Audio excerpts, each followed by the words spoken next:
చెప్పినట్టే అక్క, మీరు ముగ్గురు ఎంత కలిసున్నా ఎప్పుడు కొట్లాడుకుంటున్నట్టే కామెంట్లలో.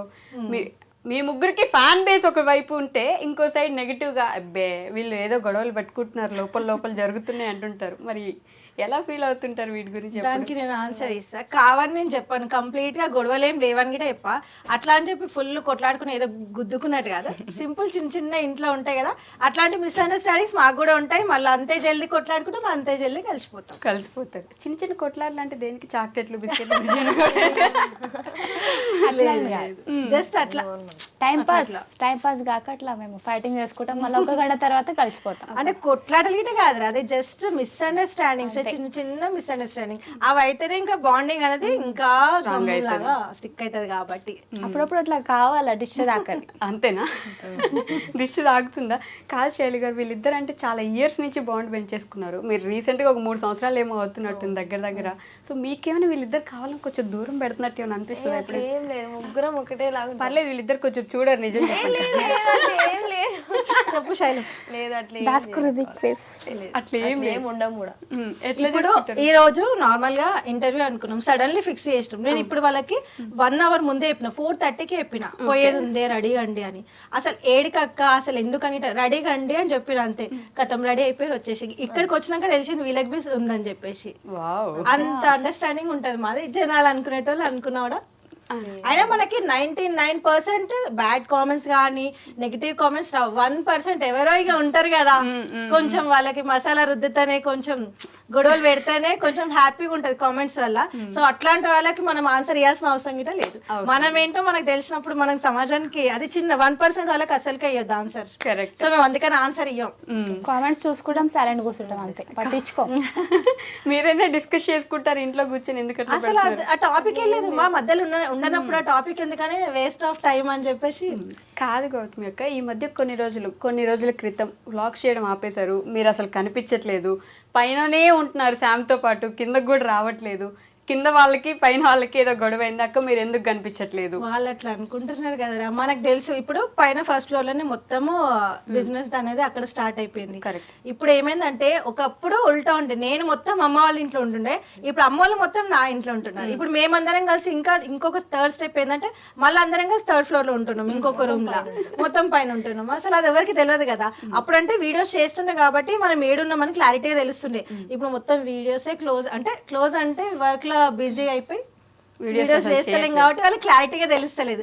డైలీ వ్లాగ్స్ చేస్తుంటే వాళ్ళకి తెలుస్తుంది మనం ఏందనేది, తెలుస్తలేదు కాబట్టి వాళ్ళకి మిస్అండర్స్టాండింగ్స్, కామెంట్స్, అంతే. సో మరి ఎందుకు చేయట్లేదు వీడియోస్? మరి ఎంత బిజినెస్ లో బిజీ అయితే మాత్రం వీడియోస్ చేయరా? ఫ్యాన్స్ ఎంతో మంది పాపం వెయిట్ చేస్తున్నారు. ఇప్పుడే మర్చిపోయినా మేము వస్తే టైం. ఇప్పుడు ఇంత పెద్ద అంటే నార్మల్ ఇది ఒక మనకి పెద్ద మూమెంట్. ఎందుకంటే ఫస్ట్ ఇంటర్వ్యూ నీతోటే స్టార్ట్ చేసినాం కాబట్టి. ఇంతకు ముందుకు ఎంతో మంది అడుగుతున్నారు ఇప్పటికి గిట్ట. ఇప్పుడు మస్తు మంది కోపమే వస్తుంది నా మీద, ఇన్ని ఇంటర్వ్యూలు అడుగుతున్నా ఇస్తలు అంటే. ఇప్పుడు ఇట నీ కోసం టైం తీసుకొని మరీ వచ్చిన. ఇంటి దగ్గర నాకు ఇంతంత పని ఉంది, మా ముగ్గురికి అన్ని వదిలిపెట్టుకొని నీ కోసం అని వచ్చినాం. Thank you so much. ఎప్పుడు అదొక ఫ్యామిలీ లా అనిపిస్తారు, అందుకే నా కోసం ఎప్పుడు అడిగినా. ఫస్ట్ నాకు ఇష్టమైన అంటే ఉమెన్ ఎంపవర్మెంట్ లో నేను చూసింది నిన్న అనమాట. అంటే నాకు ఫస్ట్ మెసేజ్ చేసినప్పుడు, సో నేను మళ్ళీ నీకు రిపీట్ గా రావాలనిపించింది, అందుకని వచ్చేసిన. ఓకే శైలు గారు, మీరు అసలు మాట్లాడరని ఎప్పుడు ఇదంటే క్వశ్చన్ ఒకటి ఉంటుంది. పెళ్ళప్పుడు తర్వాత కొంచెం సిగ్గు నుంచి ఇప్పుడు చిన్న బాబు కూడా వచ్చాడు కదా, ఎలా అనిపించింది ఆ డెలివరీ ప్రాసెస్ అంతా? లేకపోతే హాస్పిటల్ కానీ అప్పుడు వీళ్ళు ఎలా చూసుకున్నారు? చాలా బాగా చూసుకున్నారు. ఎప్పుడైనా ఇది ఒక్కటే శైలు గారు ఆన్సర్, చాలా బాగా చూసుకుంటారు, చాలా మంచిగా ఉంటారు, అసలు ఏమన్నారు? స్క్రిప్ట్ ఇంటికాడ రాసుకోవచ్చు. మీరు ముందే ఇట్లా చూసుకున్నారు, మా మదర్ వాళ్ళగానే చూసుకున్నారు, ఇంకా మంచిగా చూసుకున్నారు. అంతే అయిపోయింది చూడండి. సింపుల్ గా అసలు ప్రాసెస్ ఏం జరిగింది ఏం చెప్పరు, మంచిగా చూసుకున్నారు, బాగా చూసుకున్నారు, ఏమన్నారు బాగా చూసుకుంటారు, ఇంతే కదా. అలా చూసుకుంటారు కాబట్టి కదా చెప్తున్నాను. ఇంకా క్లారిటీ ఇస్తే బాగుంటదేమో. అప్పుడు అసలు ఎలా చూసుకున్నారు మీరంతా? అంటే ఒక రోజులో ఇప్పుడు ఒక గంటలో అయిపోయే పని కాదు కదా, ముందు నుంచే ప్రిపరేషన్స్ లో ఉండాలి, వీళ్ళందరూ దగ్గర ఉండాలి అన్ని. అంటే మొత్తం ఇక్కడే ఉండిపోయాను నేను, ఇంటికి పోలేదు. ఎందుకని చెప్పు, అదేం ప్రాబ్లం? మా మదర్ ఒకతే ఉంటది అనమాట, అతను జాబ్ చేసుకుంటది. అక్కడ ఎవరు ఉన్నారు కాబట్టి ఇక్కడే, అత్తమ్మ వాళ్ళందరూ ఉంటారు కాబట్టి ఇక్కడే ఉన్నారు. శివ గారు చాలా బాగా చూసుకున్నాడు. అంటే శివ ఎట్లా చూసుకున్నాడు అనేది క్లారిటీ. కాదు, నేను అడిగిన క్వశ్చన్కి నేనే ఆన్సర్ చెప్పాలా? శివ గారు ఎలా చూసుకున్నారు? మిమ్మల్ని పక్కన కూర్చోబెట్టి బెడ్ మీద పడుకోబెట్టేసి ఆయనే పేషెంట్ లాగా ఫీల్ అయిపోయి బెడ్ మీద ఉండి ఆ రోజు ఇవన్నీ చేస్తున్నారు. మీకు గుర్తు కూడా లేదా? లేదు అది అంత పెద్ద ఐడియా లేదు ఆమెకి. ఆమె పెయిన్స్ తోటి ఉంది కదా అప్పుడు. వీడియో గిట్ట చూడలేమనుకుంటా రిపీటెడ్ గా. శివ శైలు చైర్ పైన కూర్చున్నావు, శివ బెడ్ పైన ఆల్రెడీ నాకు అప్పటికి. అయితే శైలు అక్కడ నార్మల్ గా తీసుకెళ్ళాలి లేబర్ రూమ్ కంటే అక్కడ కూర్చుంది. శివ పోయి శైలు బెడ్ మీద కూర్చొని పండ్లు తినుకుంటూ కూర్చున్నాడు. నేను వీడియో క్యాప్చర్ చేసినా కానీ అది శైలు గుర్తుకు లేదు. రుద్దు వచ్చిన తర్వాత ఎలా ఉంది ఇప్పుడు? లైఫ్ ఏమైనా కొంచెం చేంజ్ అవుతున్నట్టు ఏమైనా అనిపిస్తుందా? చేంజ్ అయింది చాలా. ఎట్లా అంటే డేస్ మొత్తం ఇక కొంచెం ఆయనతోటే గడిచిపోతున్నాయి. చాలా హ్యాపీగా ఉన్నా. మీకంటే ఎక్కువ వీళ్ళిద్దరే చూసుకుంటున్నట్టున్నారు. బాగా తీసుకుంటారు. అదిగో నాకు తెలియదు. చాలా బాగా చూసుకుంటారు. కాదు గౌతమ్ అక్క, పల్లవి కొంచెం ప్రిపేర్ చేయొచ్చుగా. అంటే చాలా బాగా చూసుకుంటున్నారు. సింపుల్ ఆన్సర్, చాలా బాగా మాట్లాడేది రాదా? ఇంట్లో ఇట్లానే ఉంటది. నెక్స్ట్ ఇంటర్వ్యూలో నేర్చుకొని వస్తుంది. ఇంకా ఇది నేను సెకండ్ ఇంటర్వ్యూ అవును కూర్చోబెట్టి చేయడం. లాస్ట్ సపరేట్ గా శివతోటి శైలిని కూర్చోబెట్టినప్పుడు ఇట్లానే ఉంటుండొచ్చు. కామన్ ఆన్సర్ అది నువ్వే ఇచ్చేసేయాలి. ఇంకా అట్లే ప్రతిసారి నేనే క్వశ్చన్ అడిగి నేనే ఆన్సర్ చెప్పేసుకుంటా. అసలు ఎంత సైలెంట్గా ఉన్నాడు, భయం లేదు. ఐ మీన్ జనాలను చూసి భయపడడం, ఏడవడం. మా డాడీ యాస్టిస్ ఎట్లా స్మైల్ ఫేస్ ఇచ్చేస్తాడు. తిని వచ్చినప్పుడు రాగానే డాడీ అని ఫిక్స్ అయిపోయినారు. వెంటనే రాకముందు నుంచే డాడీ పుడతారు, బ్లెస్సింగ్స్ ఉన్నాయి డాడీ డాడీ డాడీ డాడీ అని డాడీ వచ్చేది. ఓకే, ఆయన ఉండంగా చూసింది పల్లవక్క పిల్లల్ని. శామ్ గిట్ ఉంది కదా, శామ్ ఉంది, తర్వాత పల్లవి ఉండే కానీ వీడు ఒక్కడే చిన్న ఉండే కొంచెం. వీడొక్కడే మిగిలిపోయినాడు కాబట్టి ఇప్పుడు డాడీ అని పిలిచేసుకున్నారు. డాడీ వచ్చేసిండు అంతేనా? సో బిజినెస్ ఎలా నడుస్తుంది అక్క మొత్తానికి? అంటే లేడీస్ కలిసి ఒక బిజినెస్ చేయడం అనేది చాలా గొప్ప విషయం. అది కూడా ఇంత సక్సెస్ఫుల్ గా చేయడం అనేది ఇంకా గొప్ప విషయం కదా. స్టార్ట్ చేసినప్పుడు అనుకున్నారు ఇంత బాగా వెళ్తుంది అసలు అని? అంటే నా మీద నాకు నమ్మకం ఉండేరా. Okay, first of all business ఎట్లా ఉంది అంటే మొత్తం మేము 6 మంది గర్ల్స్ మీద చేస్తున్నాం. మాకు ఒక జెంట్స్ ఇంపార్టెంట్ అంటే కావాలి, ఎందుకంటే ఆ లోడ్ కింద వేసినప్పుడు తీసుకోనికి. అయినా వద్దు మనమే చేసుకుందామని 3rd ఫ్లోర్ కి మేమే తీసుకుపోతాం. అది ఎంత కష్టమైనా కూడా మేమే. జెంట్స్ పెట్టుకోవడం ఇష్టం లేదు. అంటే వాళ్ళు ఏదో వద్దని కదా, మేము ఇట్లానే చేద్దాము. ఆడపిల్లలు ఏది చేయదంటారు కదా, మమ్మల్ని అంటారు ఒక మోపిల్లాని పెట్టుకోవచ్చు కదా అంటే ఎందుకు మేము చేయమా అని మేమే చేస్తాం. అట్లా ఇప్పుడు ఇల్లు మొత్తం పిల్లలతో నిండిపోయింది కదా. అసలు ఆ గోలలో ఏం గుర్తుకుంటలేదు తెలుసా. అసలు బ్లాగ్స్ చేద్దామంటే వాళ్ళలో లేన పడుతుంది, ఏమని చేద్దామన్నా వాళ్ళే.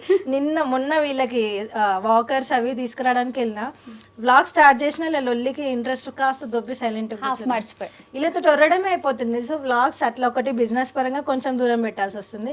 లేదు అది పక్కకు పెట్టి కొంచెం ట్రై చేద్దామంటే వీళ్ళ లొల్లి అంటే పిల్లలు ఎక్కువైపోయారు కదా ఇంట్లో, ఆ లొల్లికి వాళ్ళకి ఫుడ్ తినిపించడం, వాళ్ళ మెయింటెనెన్స్ అది ఇది ఆయనతో క్లోజ్ అయిపోయింది. కానీ కొంతమందికి ఏంటంటే అర్థం కాక ఏదో మిస్అండర్స్టాండింగ్స్ ఉన్నట్టున్నాయి అందుకనే వీడియోస్ చేస్తలేరు అని వాళ్ళు అనుకుంటున్నారు. అట్లా కాదు పల్లవక్క, వెంకట గారు కూడా ఒక ఛానల్ స్టార్ట్ చేసినట్టున్నారు ఈ మధ్య. ఛానల్ స్టార్ట్ చేసి వీడియోస్ కూడా చేస్తున్నారు. మీకు చెప్పారా ఎలా అనిపిస్తుంది ఇప్పుడు? ఫ్యామిలీకు అడిగే చేసిండు స్టార్ట్.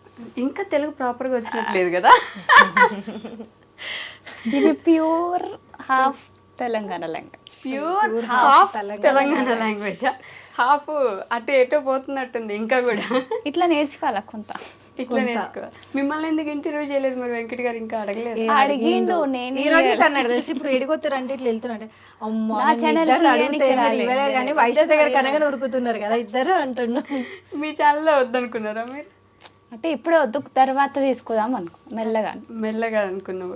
ఇప్పుడు మొన్న ఉగాది పండుగ వచ్చింది, అదే రోజు రంజాన్ పండుగ కూడా చేసుకున్నారు. 2 పండుగలు ఒకటే రోజు వచ్చినప్పుడు ఎలా సెలబ్రేట్ చేసుకుంటారు మీరు? అవి వెజ్, ఇది నాన్ వెజ్. అంతేనా? సింపుల్ గా అది వెజ్, ఇది నాన్ వెజ్. ఇది నాన్ వెజ్, 2 వండుకొని 2 తినాలి. ఫస్ట్ డే ఉగాది రోజు వెజ్ కదా, మొత్తం ప్యూర్ పూజలు అన్నీ నీట్గా చేసుకోం. నెక్స్ట్ డే రంజాన్ కీచ్ కాట్. మీరు కూడా తింటున్నారు అట్లే ఫుల్గా పెట్టిస్తున్నారా? ఫుల్ అంటే మొత్తం ఫ్యామిలీతోనే ఉంటాం కదా మేము. గౌతమ్ అక్క, అంటే మా ఐ డ్రీమ్ ప్రేక్షకులకి మీ గురించి ఇంకా తెలియదు కాబట్టి సో నేను మీ గురించి ఎస్పెషల్లీ మాట్లాడదాం అనుకుంటున్నా. ఒక సింగిల్ మదర్గా, సింగిల్ ఉమెన్గా ఫ్యామిలీని ఎలా లీడ్ చేస్తున్నారు అంటే అంత ఈజీ కాదు. కనిపించినంత ఈజీగా అయితే ఖచ్చితంగా కాదు కదా, కెమెరాస్కి కనిపించినట్టు అయితే ఖచ్చితంగా కాదు. సో ఎలా జరుగుతుంది అసలు? ఎట్లా అంటే నిజంగా చెప్తున్నది ఒకప్పుడు నీకు చెప్పినా మళ్ళీ చెప్తున్నా, అది అంత జోక్ కాదు, అంత ఈజీ కూడా కాదు సింగిల్గా అన్ని హ్యాండిల్ చేయాలంటే. బట్ నా ఫ్యామిలీ సపోర్ట్ ఉంది కదా నాకు, అండ్ అంతే గట్స్ గిట్ ఉన్నాయి నాకు. ఎవరైతే నన్ను ఇన్సల్ట్ చేసిరో, ఎవరైతే నన్ను తక్కువ చూపు చూసిరో, ఎవరైతే నన్ను నీతోటి ఏది కాదు పో అన్నారో, సో వాళ్ళకి నేను అంతా చూపించాలనుకున్నా. సో మేబీ చూపిస్తున్నా అనుకుంటున్నా, ఇంకా చూపించాల్సింది చాలా ఉందని కూడా చెప్తున్నా.